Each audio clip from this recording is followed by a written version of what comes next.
Hey, thanks everyone for coming. I'm Cap Sharma from HPE, and would like to thank you on behalf of HPE, of course, but also our partners, Microsoft, PTC, as well as Cognitive Spark. So we're going to spend the next 45 minutes or so on Edge and IoT. Very, very hot topic. IoT was actually on the cover of Economist about 2 weeks ago.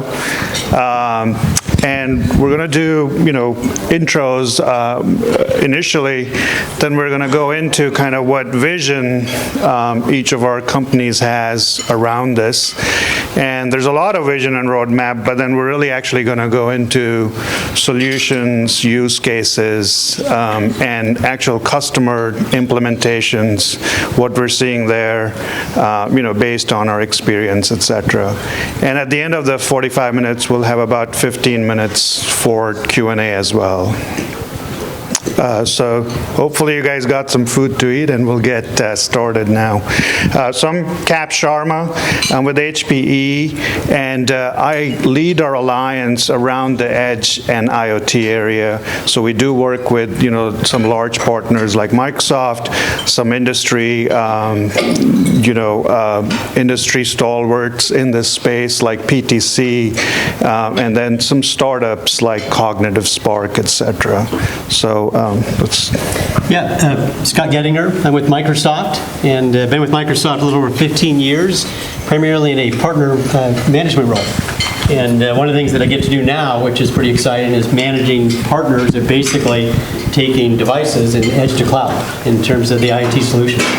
And so it's a lot of fun. We've obviously been doing IoT for years, connecting up things, probably decades, thanks to the internet for a long time.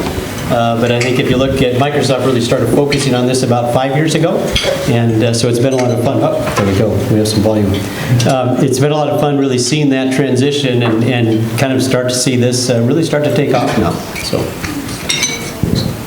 So Trip Partain with HPE. I'm the CTO of our business unit that drives all of our Edge products into the marketplace around Edgeline and some other innovations that we have in the space, and then get to spend a lot of my time working with the partners that are here on the panel and really looking at how to put everything together into solution sets that make sense for our customers. Thanks, Trip. So good afternoon, everyone. Peter Mansell. I work in our Pointnext services team. I actually have responsibility for our digital workplace practice. So we focus on helping customers move to Microsoft 365, all the migration and the change management that goes with that. I'm representing a wider business inside HPE here. So we have really 3 technology domains that we focus on. First of all, connectivity, so around the network layer, both WAN networks and Wi-Fi environments, moving that into the workplace business that I look after, and then on into IoT, which is around the innovation piece. So we have services and solutions that we build out for all of those markets. So looking forward to discussing IoT today. Hello, I'm Neil Hagenwasser. I'm the technical lead for PTC supporting the Microsoft partnership. So I've been at PTC for about 6 years. In that time, I always focused in the IoT and AR space, supporting our Microsoft partnership and then supporting partners like HPE and how, the three-way partnership and how we can actually go solve problems for customers in the manufacturing space. Hi, I'm Ryan Groom. I'm the CTO of Cognitive Spark. We're a 3-year-old company, and we focus on bringing holographic remote worker support. So we take a video feed from the HoloLens through the internet, and to be able to support those workers who are out in the field and be able to push the knowledge graph, all those things back home, to get them to help them there. Now, we were a cloud-first company, but what we've done now is we've ported it over to on-prem Azure and Azure Stack, and we're doing one of our first deployments with HP servers for the Canadian Navy. All right, thank you, everyone. So we're going to go a little deeper. Let's look at the market for IoT and Edge, and obviously we're going to go a little bit into AI and mixed reality as well, because PTC, Cognitive Spark, and of course Microsoft have a lot of offerings, and they all of these things tie into each other. Just in terms of the market for IoT and Edge is typically talked about to be in the trillions. I've worked in several large markets. This is one of the largest TAMs, so to say, that we see. Specifically, if you look at enterprise IoT, which is around smart buildings, smart retail, smart hospitals, that market alone is about $180 billion, and this is based on McKinsey, Gartner, Accenture studies. So very, very large market, $180 billion. A second one, industrial, which PTC focuses pretty heavily on, is even bigger. It's about $260 billion. These are very, very large market. Just the smart manufacturing piece in there is about $150 billion market.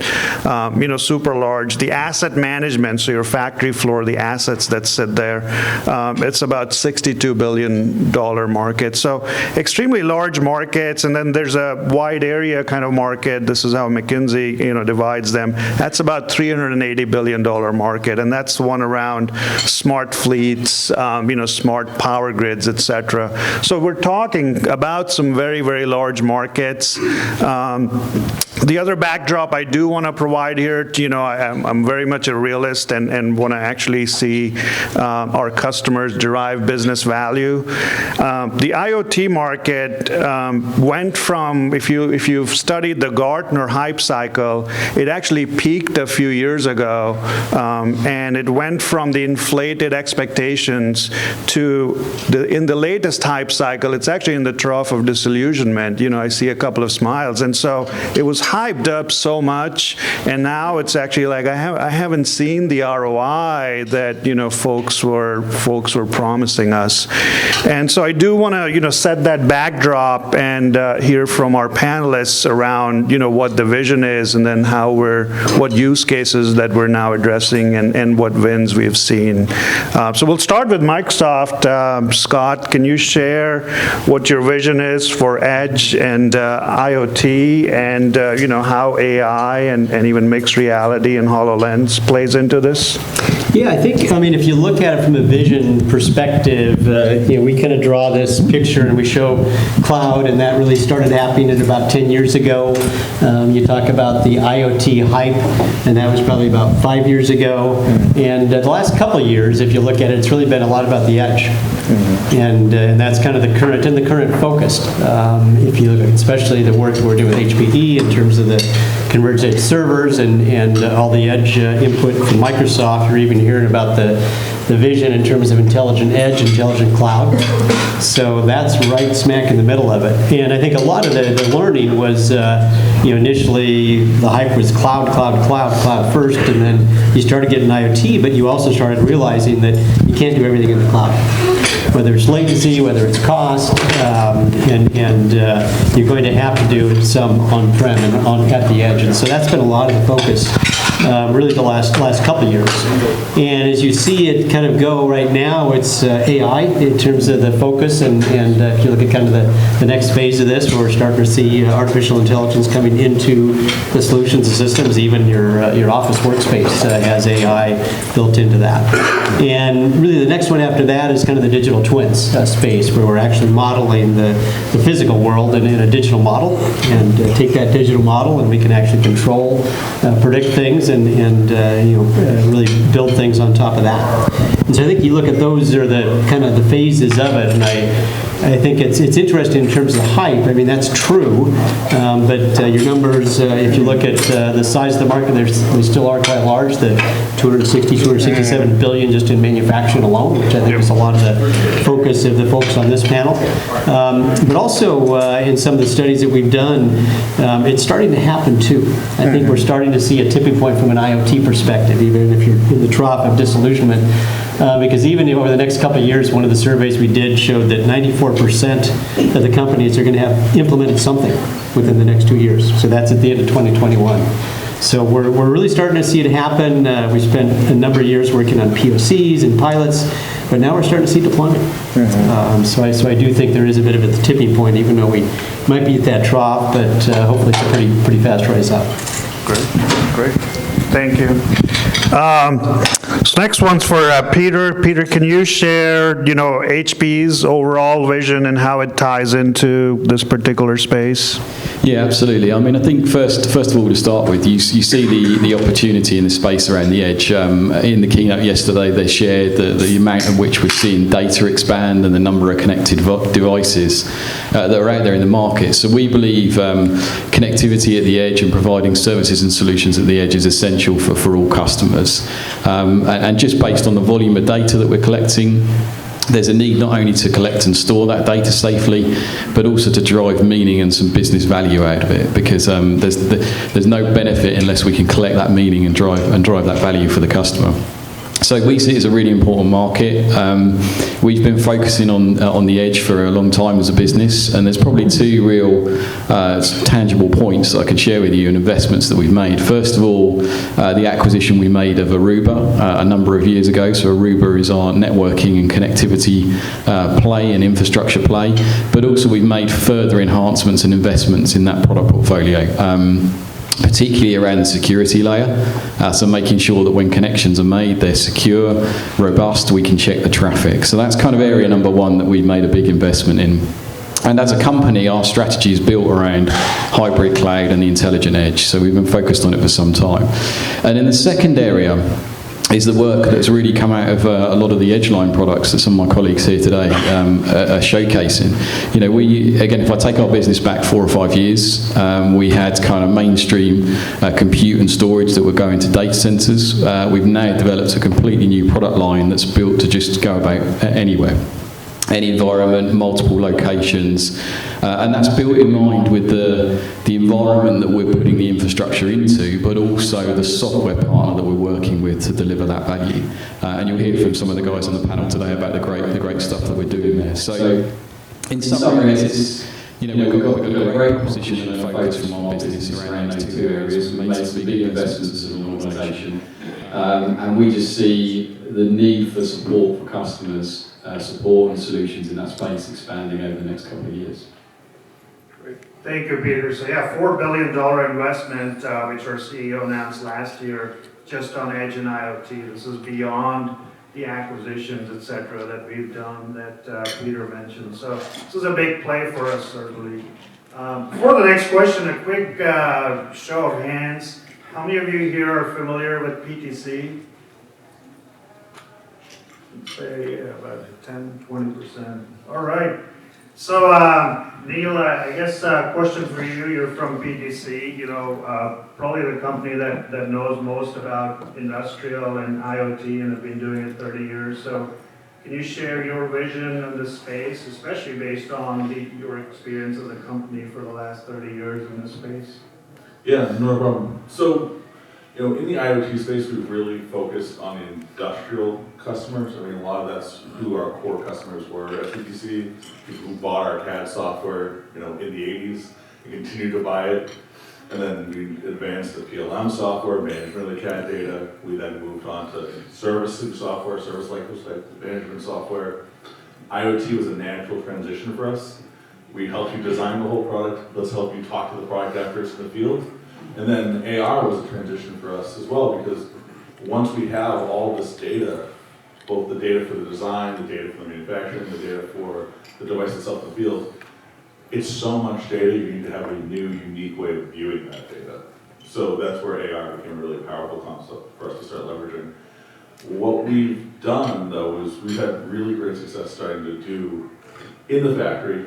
I would say 2 or 3 years ago, we were doing lots of pilots, similar to what was said earlier, lots of one factory time deployments. Now we're starting to do much larger initial buys. We're not talking to plant managers, we're talking to chief manufacturing officers. In the factory space, particularly in smart connected operations, people know they need to do something. They know they need to move fast. I think through the partnership with Azure, so we have the cloud compute scale, but then also through leveraging the HPE edge hardware, we're starting to put together that rapidly scaled deployment. Because one of the things that we're running into is they're not looking to do one factory. They immediately want to do 10 or 20, and we immediately need to figure out how are we going to go from 10 to 20 to 160, 200 factories. And that's through having tight partnerships and actually having done it, and then also leveraging the SIs and SI services, both from HP and others, to be able to kind of deliver that value.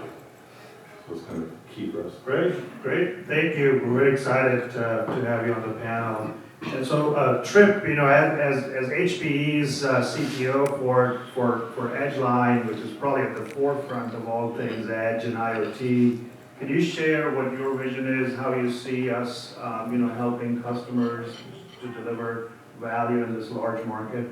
Yeah, and it fits in with a little bit of what we've been talking about already. So when we first started in the first edge lines, which we now no longer call edge lines for the reason I'm about to explain, it looked very similar to what most people do for IoT. It was basically gateway products. And inside of them, they probably had the power of a laptop, typical kind of specs. But it was in a form factor that was more ruggedized, was fanless, had the heat sink on there, and some antennas, right? And you've seen plenty of those. And the idea was you get the data, you do a little bit of processing, and then you send it somewhere else. Well, we immediately started hearing from customers, there's a few use cases that works, but there's a lot of use cases where that doesn't work. And so very quickly after that, the first true edge lines, and so now our initial ones have actually been renamed so that we don't have the brand confusion, because really one of the core tenets of an edge line is I want to have still in a compact, ruggedized set of form factors the ability to run real workloads, right? The exact same workloads, even in hypervisors or VMs that I can do in a data center. I want to be able to run those on the edge, right? I don't want to have to get an IoT version or a junior version of a software package which only can do a certain subset of activities, and then I've got to connect and roll up. I want to take the same stack I've certified that I'm running in the data center, and I want to have the option to deploy that in an edge scenario. And an edge scenario is going to be different depending on what industry you're in. So you want to make sure that the platforms and the infrastructure that you design for that is robust enough and flexible enough to be able to meet the different edges, right? If I'm an oil and gas customer, my edge might be a platform out in the North Sea somewhere. If I'm a media company, my edge might be sitting around next to neighborhoods, right? Where I've got, all of my cable coming together as I'm using it as the format to deliver media. So the edge is going to look very different. The environments are going to be very different. So you want to have a robust enough platform that can handle real workloads, but be able to scale up and down and have the right form factors to fit these different deployment options that our customers are going to have. And that's really what led to the full product line we have today, which is the Edge line. Great, thanks for that.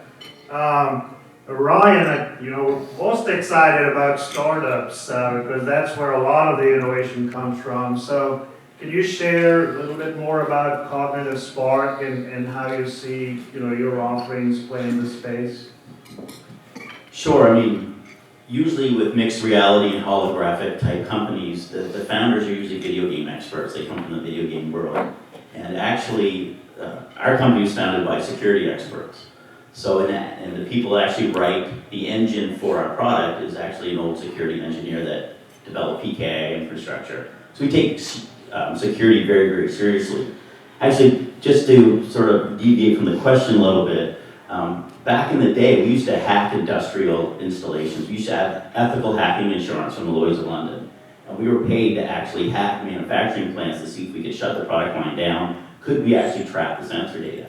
So when we're doing holographic worker support, when we take a look at how the IoT data gets from the different servers, either from the cloud or on-prem, and how we visualize those, we actually inspect it right down from the sensor to the collector and the visualization level, because that's where we used to hack it. Because people put these systems together to make it work. I need the data. They put in servers, they put in sensors.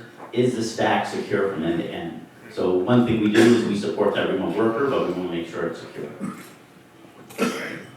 You can leave it to the startup guy to, deviate from the script here. Well, and the other thing from a startup standpoint, so just quick history, right? We just met Cognitive at Spark at the last Microsoft event in Vegas, right? Which was about 6 months ago or so. So from meeting at a booth and starting to have a conversation, you're looking at a solution that was originally cloud-based and trying to figure out, okay, I have customers that now want to be able to expand this into situations where they're not going to have connectivity. Fast forward 6 months, now these guys are a big partner sitting here on the panel, have a great demo at the booth. Yep. So the other thing that's really good with working with startups is they allow you to move a whole lot faster when you might be a little bit of a bigger, larger, stodgier, slower moving company. Yeah. Not that we are, or that Microsoft is, but we might be. Yeah, that was Tripp's dig, by the way. He's a marathon runner, and usually some days I get a mile done on the treadmill. But no, thank you both, for your perspective, and I didn't realize you guys hacked things like industrial machines. That's really cool. I've got lots of stories. Yeah, it's very interesting. So I think one of the fundamentals we know, and this was actually also on the cover of Economist, is data is the new currency. Data is the new oil.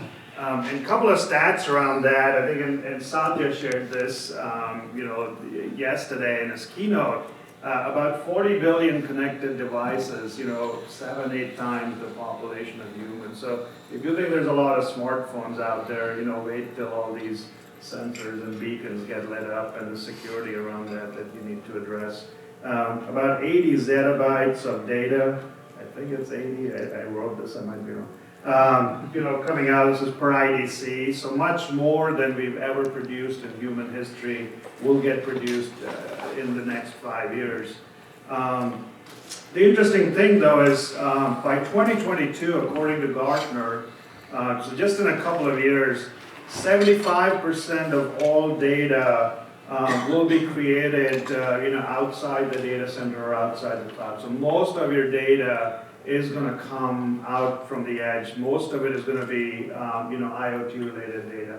So that number today is about 10%. So it's going to go to 75% of the data that you guys look at and derive insights from and do, machine learning models on is going to come out of the edge. And so that's just some data points around data with respect to IoT and edge. So we'll shift into scenarios now and use cases. So as Microsoft, Scott, you guys certainly see the whole gamut of use cases. What are the ones, vertical industry ones, et cetera, that you see bubbling up to the top? Yeah, I think if you look at Microsoft, we have a half a dozen verticals that we focus on. You've seen some up here at the show. There's retail, there's agriculture, there's smart buildings, smart cities. But I think one of the key ones is manufacturing. And you mentioned it earlier, Cap, in terms of the $267 billion just in IoT that's going to be spent. And that's by far the largest. If you look at retail, another big focus for Microsoft, and that's like about $30 billion. So you can see manufacturing is like 10x, the size of that. So a great area to focus on, lots of opportunity. So I think that's one of the real ones that we focus on. And I think if you look at what have we really tried to do to get that going, and I think going back to your $4 billion comment that HPE put into this space about a year ago, Microsoft a couple of years ago looked at, okay, we really need to get this going. This is kind of back going 5 years in IoT, and it just wasn't quite happening. But there was definitely belief and vision that this is going to happen, and it is going to take off. He said, look, we're going to put $5 billion into this market. And this was about 18 months ago, made that announcement. And it's really primarily to focus on a few things. Of course, we're going to continue to build features and within Azure IoT, and kind of across the board, whether it's on device, whether it's in the cloud. And if you look at that over those 18 months, there's about 100 new features just focused just for IoT. So we're going to continue to do that. The other one, though, is solutions. And this is really a solutions focus. And there's actually over 1,200 solutions that we've developed with partners, and a handful of those with HPE and the partners up here, just over that year and a half. And that's continuing. That's people like me working with partners like HPE and others, developing those solutions and looking at that whole ecosystem that we need to do that. And I think the third one, the real big investment, was around the ecosystem itself. And there's over 10,000 partners. We've had a lot of, that what we call these IoT in action shows. I think there's like 30 of them across the world this year. And those are really more evangelizing IoT and talking about what we've done and really trying to educate people around that. But as you do that, you also get a lot of partners around the world involved in that. So that's been a big asset and a big help in terms of getting the message out. And I think you really start to see, if you get back to your data, just a couple other points on that you can relate to. So 2020, which is 2-3 months away, 1 million devices per hour are going to be connected. So just think of that, not only the number of devices, but how much data that's going to drive. And it's just huge amounts of data. That's billions of connections and in terms of users. So it's a great opportunity and a lot of things in that space that you can focus on. So that's a lot of in terms of what we looked at, and going back a couple of years and now really seeing that we're getting really close to that tipping point. Great. 10,000 partners, folks, and their oldest partner, and hopefully the best, is HPE. We've been partnering with Microsoft for over 30 years now, I think, so it's a great partnership. So thanks for those use cases. I think Trip, as our CTO, you see the use cases, but you actually have to run some of the implementations across the world. So can you tell us what are some of the canonical architectures you see across Edge, Core, Cloud, and Share? What those look like? Yeah, it's a little bit of a loaded question, but a fair question. Because for those of you that spend time in the industrial side or sort of been at the edges, none of this is really new, right? It's different, but it's not new. PLCs, programmable logic controllers, have been around for ages.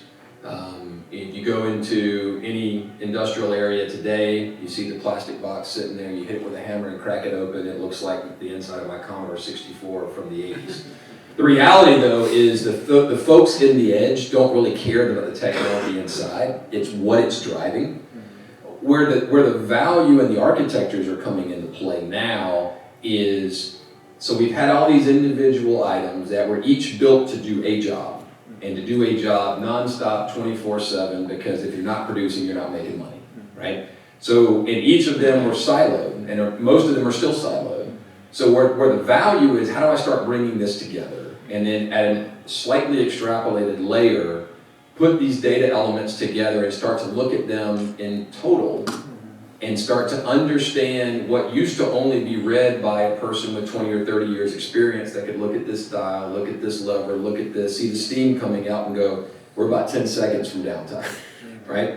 So how do I take that and put that into something that we can replicate easily and systematically? And so what we started to see from an architecture standpoint is we have to be able to meet the way that these plants typically consume this type of technology, which is this is not something that the IT folks are going to like to hear, but it's a problem at a time, right? If you think about the way IT rolls out something like SAP, right? You think about this massive 12-month rollout and you're going to hit everybody over this amount of time. You can do that because you're running a concurrent system. When you look at that same model and you say, I just want to do 20 plants the same way, they're all on different schedules. They've all got different types of technology on the inside.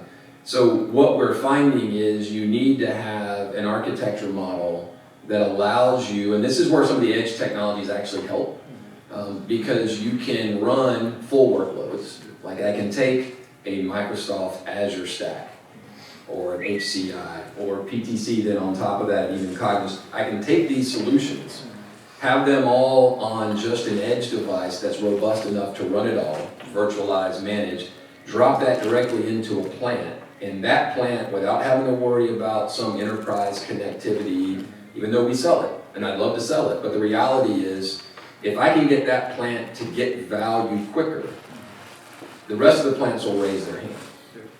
And then I can start planting the seeds of these individual edge components there. And then what happens is you back into the enterprise solution. So what we're finding is when we give a design that allows a plant to consume how they're used to consuming, get value quicker, And then the next couple of raise their hand, and we do that, and then we back that into the enterprise strategy, but yet the whole time we already had the model that would support it. Then those are the companies that go from 1 to 2 to 20, and then they start going, how do I get now to 100? Because now I'm seeing that value. What you don't want is where it started with the gateway, is because it looked just like the old reporting data warehouse models. If you just connect everything, get all the data in a central place, which will take you a couple of years and a couple $1 million, then you can look at the data and find out where all the gold is. But it was a 2-year lag time and a multi-million-dollar investment before you could start looking. So what we're saying is, no, let's figure out a way to get a plant that has a problem, let's solve that problem, let's get them lit up, but we know right away we're not planning another silo. We have a plan for how that backs into the enterprise. And then that also then includes the cloud components as well, because you're going to run into certain, each person's going to have different parts and different groups that can be run locally, but then you still want that enterprise vision across the top. And so we're working with our partners to design those architectures that allow us to start at the onesie twosie, but the whole idea is to then back it into the full enterprise architecture. And we're finding that's resonating very well with customers. Thank you. Thank you.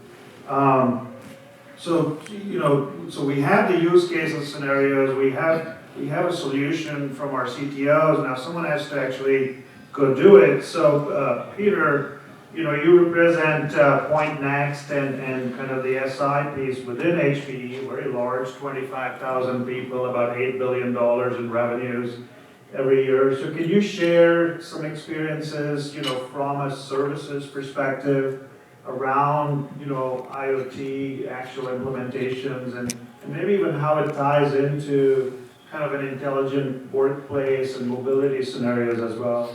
Yeah, sure. I mean, I think first of all, we're very fortunate to work in a time where technology is advancing so quickly, both from an infrastructure perspective and from a cloud perspective. So that's fantastic. We're improving the technology, we're improving the speed at which we can do things. But with it, that brings a number of challenges. How do I keep up with that pace? How do I make sure I'm competitive in the market?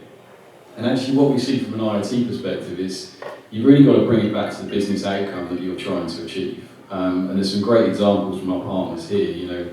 Ryan and the team are very specific. They're around remote support engineering. That's the purpose of the product. So if you have field engineers going out repairing products and offerings, there's a fantastic solution that we built together there that really works. And that is easy to demonstrate the business outcome and value, because that is about making engineers more efficient so they can deliver more appointments in a day, making engineers more effective so that when they go to make a fix, it's a one fix and then we move on to the next customer. So yeah, I'd say look at that kind of business outcome and what you're trying to achieve. The danger is if you run off with lots of different technology efforts, you'll create a wonderful science project that won't necessarily get the buy-in from the business. And I think that's why we're stuck in this pattern, this holding pattern with IoT in particular. And then there's plenty of other examples out there. So focus on that business outcome. If I look at the work that we're doing around connected stadiums, for example, sports stadiums, large venues, that is all about helping the owner of the venue, the owner of the football club, and that's proper football, by the way, not the American version. It's how they drive revenue out of what we do. How do we know where my users are and my consumers are, and how can I actually target them with offers and provide them a better experience? So yeah, for me it's about that business outcome piece, and the work that we do is helping a customer work through the choices in the technology that they've got to make. So we talk about that at the advisory level. How can we make sure they understand the offerings and the options that are there on the market? Then we move that into a professional services project where we'll be delivering a defined outcome with the customer, a typical professional services engagement. And then we can move that into our operational layer. So we're trying to take customer through that journey, but I think we've found it difficult sometimes trying to deliver too many solutions to too many people. So what we've done as an organisation is taking it back and focused on where can we help customers. What can we do around smart cities, that's very specific, which is an area we focus on. What can we do around the industrial piece, which we do with PTC. And then we're looking at the kind of video analytics and and the virtual reality or augmented reality space. So for us as a vendor, we've tried to be specific on the markets that we go after. So yeah, focus on the outcomes, focus on the business outcomes, and make sure you're clear that the value that's going to drive back to the business. Great. Thank you, Peter. So we have the use cases, we have architecture, we have an SI, hopefully ready to implement this. So Neil, I guess as someone that brings this all together and as a company that works very closely with like the actual OT people, are there any wins? Are there success stories that you can talk about and share with us? Yeah, I mean, PTC has been very successful over the last little bit in the IoT and AR space. I mean, one of my favorite customers is a large tool manufacturer in the US. They are leveraging a full hybrid deployment model throughout their factories. They are leveraging the PTC ThingWorx software, not just to get data up to the cloud so they can visualize it and do analytics later. They actually want to leverage it in the manufacturing process itself, which makes it vital that they run it on, be able to run those workloads completely and fully disconnected from the cloud. I mean, they're bringing all the data up to Azure. They're actually doing full enterprise viewing, which is one of their great use cases. But it's vital that they have both the ability to run everything on-prem, as well as the ability to run everything in the cloud and see the data and do all the big analytics, as well as scoring. What's also interesting is each of their factories are pretty different.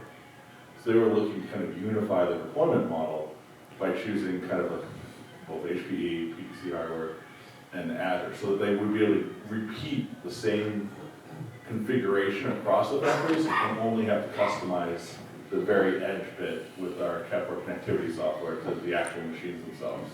So that's a really cool use case in North America. Another great company is Cube. They're doing a lot of asset management, and they're really focused on actually reducing some of their the waste, some of the WIP through the process. So that they kind of see the value too of having the ability to run things both on the edge and do a lot of that, having to do that computing on the edge for their analytics, as well as bring the data up to the cloud for full-on asset management throughout their process. So those are two really good ones. I mean, there's a lot of others as well, but those are the two, particularly the tool manufacturer one that's really quite interesting. The scale that they want to move is pretty impressive. Great, thank you, Neil. So yeah, large tool manufacturers, Cube, I think they're up in Canada. I know Trip and folks have been working with a very large, automotive manufacturer, one of the largest ones in the US. So it's great to see these successes. So just passing on to Ryan, how are you seeing, AR play in this space? And, I know we talked a little bit earlier about security and public sector is kind of a special space, both civilian, DoD. So can you share some success around this and talk about that? Sure. I mean, security gives enablement. If you don't think the infrastructure is secure to get the data to your user, then you don't get buy-off to do that. So with us, most business processors, to make it more efficient so you need less people. We believe in empowering the person. We want to get the corporate knowledge graph to that person that's out in the field. And that knowledge graph could be Microsoft Graph, could be Office 365, it could be IoT data. But in order to do that, that needs to be secure. And what's interesting with mixed reality, it's true 3D assets, right? It's not a flat screen. You actually put the HoloLens on, you see the holograms. Because us that are blessed with vision, 90% of what we learn is visual. So if we can get that data in a 3D dimensional format, that's just a PDF floating, or it's a hologram with IoT data, so you know that the pressure, so say you're trying to work on something and it's very dangerous, and the lab told you that everything's shut off. You can put on the mixed reality, bring in the HoloLens and go, hey, the IoT sensors are saying the pressure's still there, right?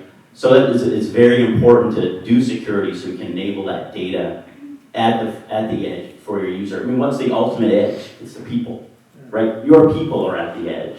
Where's the data? It's at the edge. So we want to make sure that we can get the data either on the edge or the cloud to your ultimate edge device, your person. And with using augmented and mixed reality, we can make them even more important. With us, the Canadian Navy is one of our biggest customers. And when they came to us, we did the proof of concept in the cloud, and they went, this is great, but because of data governance requirements, to go to production, we can't do that. So what we did is we actually had to take our cloud solution, which we built cloud first. Here we are, a startup. The cloud's wonderful. We don't need to have a lot of different things, because I come from racking server background. And so this was great. Then we're backup or a geo replication, all that stuff, and now we've got to put it on a server. So we had to scramble a bit and actually get it on a server, and the server infrastructure that we picked was HP. And actually that Canadian Navy deployment is with HP servers, and it's to support their submarines. So the submarines come into Victoria, BC, but the experts are all over the place, and they need to fix these things. And the experts get sort of irritated when they gotta run out to the dock all the time to help these folks, or they could be in Halifax on the other side of the coast. So this way they put on the HoloLens, actually using the military private network with the HP servers, they can actually connect to those experts and be able to help those folks that are on the edge side. That's fascinating, amazing, and congrats again for a startup. That's a big win, and clearly it's providing a lot of value. So I appreciate your partnership here with Trip. So Trip, are you seeing a lot around public sector, DoD? Can you share what you're seeing in that space as well? Yeah, and we are, and for a couple of reasons. One, with the introduction of our latest member of the Edgeline family, the Edgeline 8000, we've now got, still in a very compact and still a form factor, still built for purpose, still with the ability to handle non-data center environments, right? We can still handle 0 to 55C and extended shot, vibration, humidity, etc. But it's now got enough power that it can really not just run full workloads, but now you're talking about full deployment level workloads, full comms level workloads.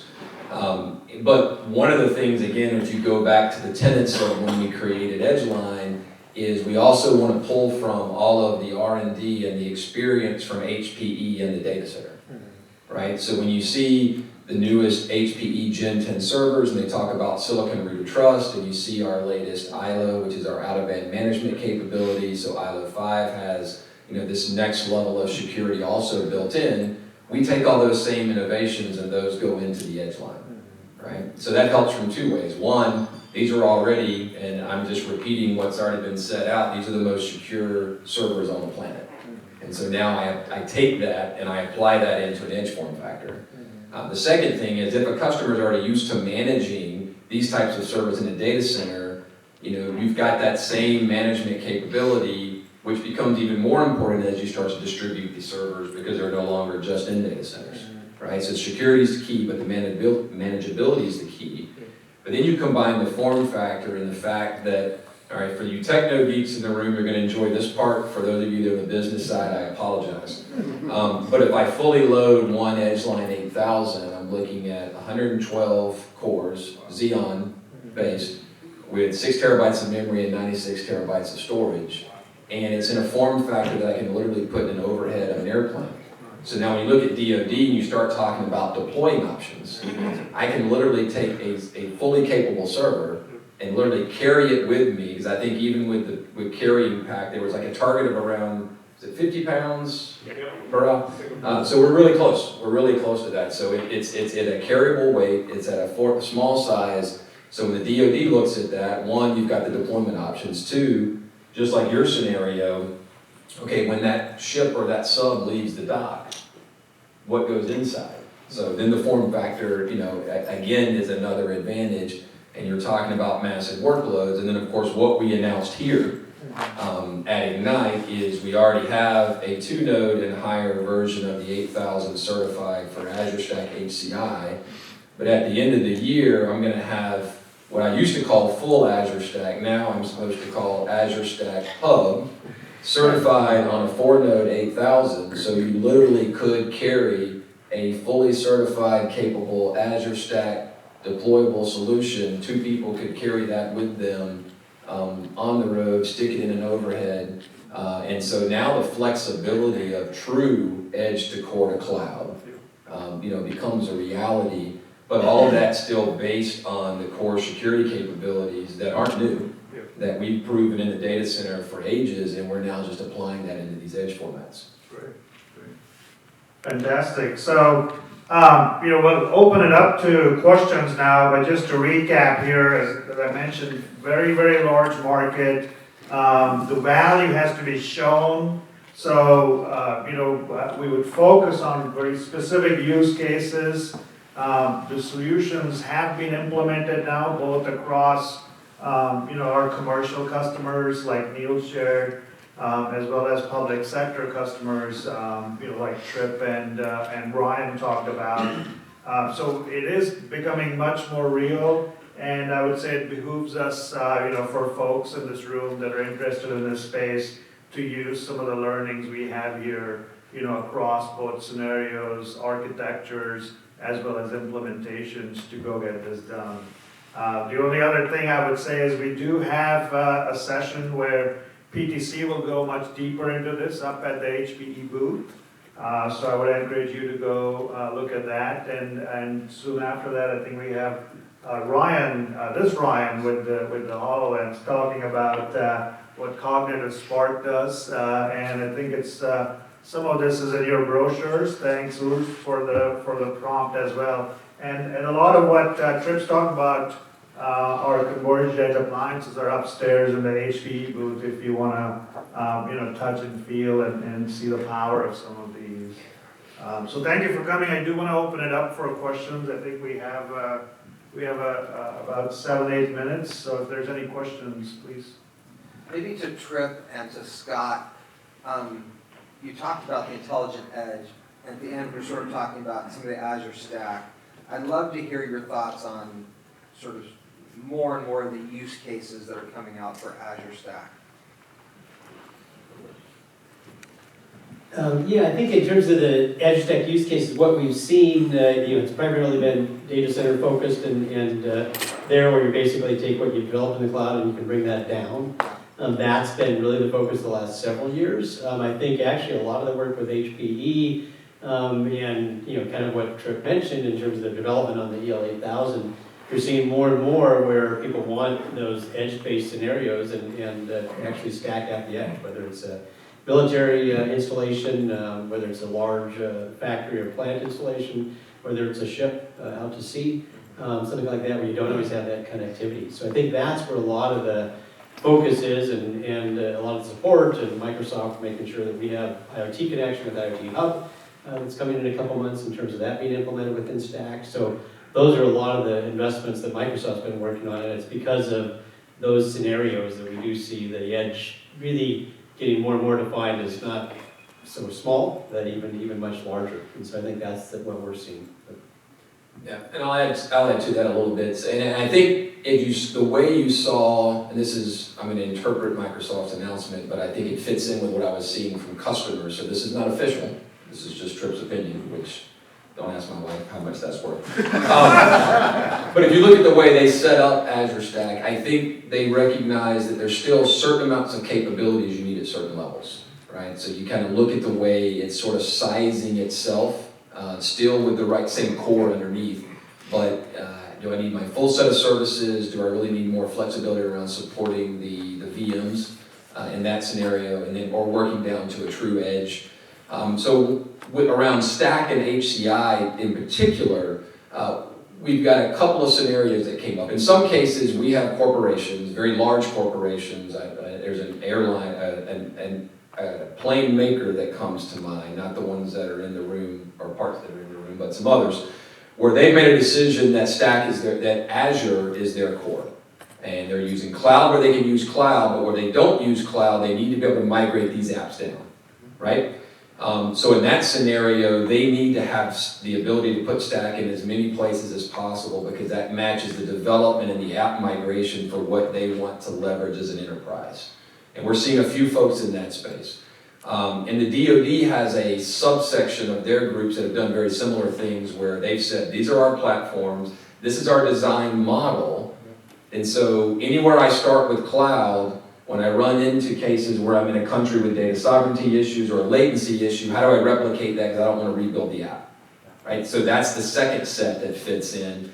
The other one that I think becomes interesting and now is actually capable because we can get this into a small enough and a cost factor model that works is branch office and retail. And so you start to get to branch offices where you want the full set of stack services because that's what your company is built to, but you don't know necessarily which subset needs to go where. If I can get a pack that doesn't have to be in a data center, but can run the full workload set, then it makes it really easy for the company to make that enterprise decision and then push those workloads down that need to be in the right places. So I would say those are kind of the three that have really bubbled up.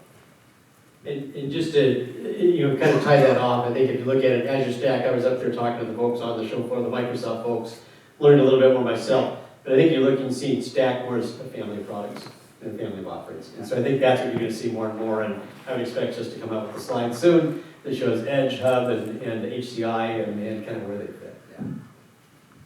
Great. Thanks, guys. Any other questions? Maybe back and then Chip here. Me? Yeah. Are there edge devices today that can outright replace PLCs?